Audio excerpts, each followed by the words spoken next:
일본의 말이죠. 경영의 신이라고 불리는 정말 전설 같은 분이 한 분 계십니다. 일본에서 가장 존경받는 경영자, 바로 이나모리 카즈오인데요. 이번 시간에는 그의 성공 비결이 과연 무엇인지 그 속을 한번 깊숙이 들여다보겠습니다. 자, 이야기는 바로 이 질문에서 시작됩니다. 2010년, 일본의 자존심이나 다름없던 일본항공 JAL이 어마어마한 빚더미에 앉아 파산 직전까지 갔습니다.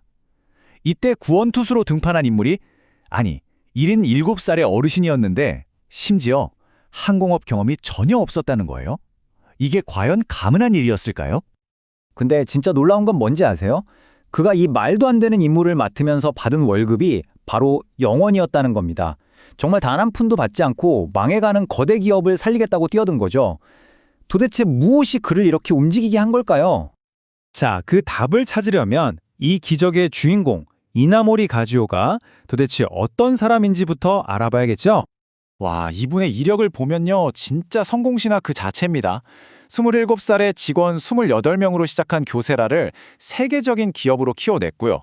일본 통신시장의 판도를 뒤집은 KDDI를 설립했죠. 그리고 77회에 파산한 일본항공을 맡아서 보란듯이 다시 살려냈습니다.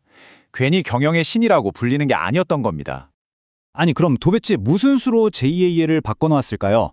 그의 성공 비결, 그 중심에는 아메바 경영이라는 아주 독특한 시스템이 자리하고 있습니다. 아메바 경영이 뭐냐면요. 이름 그대로 조직을 그 단세포 생물, 아메바처럼 아주 잘게 쪼개는 거예요.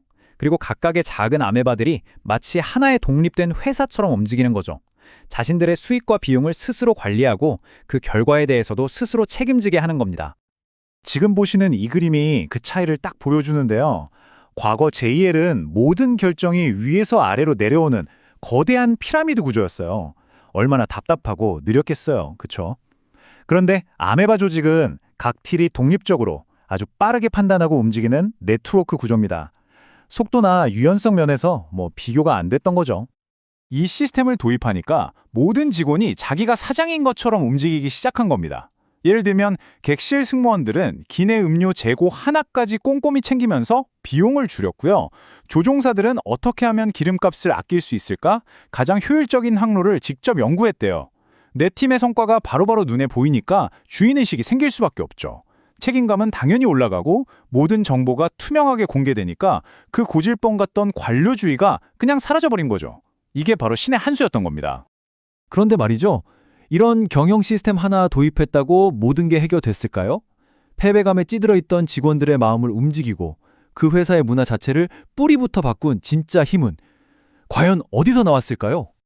네, 바로 이 지점에서 우리는 이나모리 경영의 진짜 핵심, 그의 철학을 들여다봐야 합니다. 그는 아주 근본적인 질문을 던집니다. 우리는 도대체 왜 일을 하는가?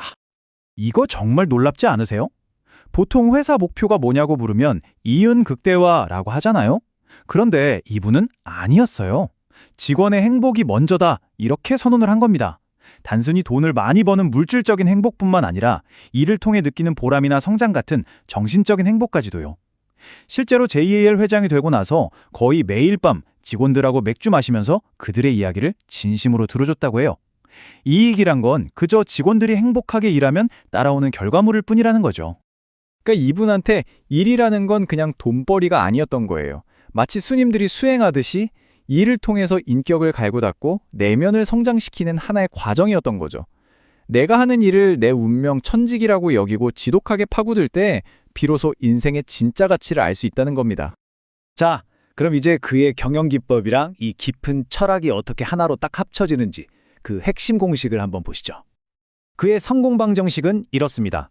인생과 일의 결과는 사고방식, 열의, 그리고 능력 이 세 가지를 곱한 값이 나는 거죠. 근데 여기서 진짜 중요한 게 있어요. 바로 저 사고방식입니다. 다른 건 다 0점에서 시작하는데 사고방식만큼은 유일하게 마이너스 100점까지 내려갈 수 있다는 거예요. 이게 뭘 의미하냐면요. 아무리 능력이 뛰어나고 열정이 넘쳐도 사고방식이 삐딱하면 예를 들어 세상을 원망하고 맨날 남탓만 하면 그 결과는 무조건 마이너스라는 거죠. 꽝이라는 겁니다. 반대로 다른 사람을 위하는 이타적인 마음, 긍정적인 자세를 가지면 그 결과는 상상 이상으로 좋아지고요. 그가 제의할 간부들을 모아놓고 무슨 경영기술이 아니라 리더로서 올바른 판단 기준은 무엇인가? 이런 걸 다루쳤던 이유가 바로 여기 있었던 겁니다. 자, 그럼 이런 그의 철학이 과연 지금 21세기를 사는 우리에게도 의미가 있을까요? 좀 구식처럼 들리지는 않으세요? 물론 그의 철학을 모두가 좋게만 보는 건 아닙니다. 특히 젊은 세대들은 끝없이 노력하고 몰입하라는 그의 말이 결국 더 열심히 갈아 넣으라는 압박처럼 들린다고도 해요. 워라벨, 즉 일과 삶의 균형을 중요하게 생각하는 요즘 가치관하고는 분명히 부딪히는 부분이 있는 거죠. 하지만 그의 철학을 그냥 열심히만 해라는 메시지로만 보면 좀 곤란합니다. 핵심은 그게 아니거든요. 바로 일의 의미와 목적을 스스로 찾는 데 있습니다. 다른 사람과 사회에 좋은 영향을 주려는 마음, 그리고 내가 하는 일에서 품위와 자부심을 찾는 태도. 왜 일하는가라는 질문이 그 어느 때보다 중요해진 지금, 어쩌면 이게 우리가 그의 철학에서 얻어야 할 가장 큰 가르침이 아닐까요? 그의 말을 마지막으로 되새겨봅니다. 세상에 실패란 없다. 도전을 포기했을 때 그것이 실패다. 자, 이 말을 듣고 계신 여러분께 일은 어떤 의미인가요? 그리고 여러분의 인생 방정식을 결정짓는 가장 중요한 요소, 그건 과연 무엇일까요?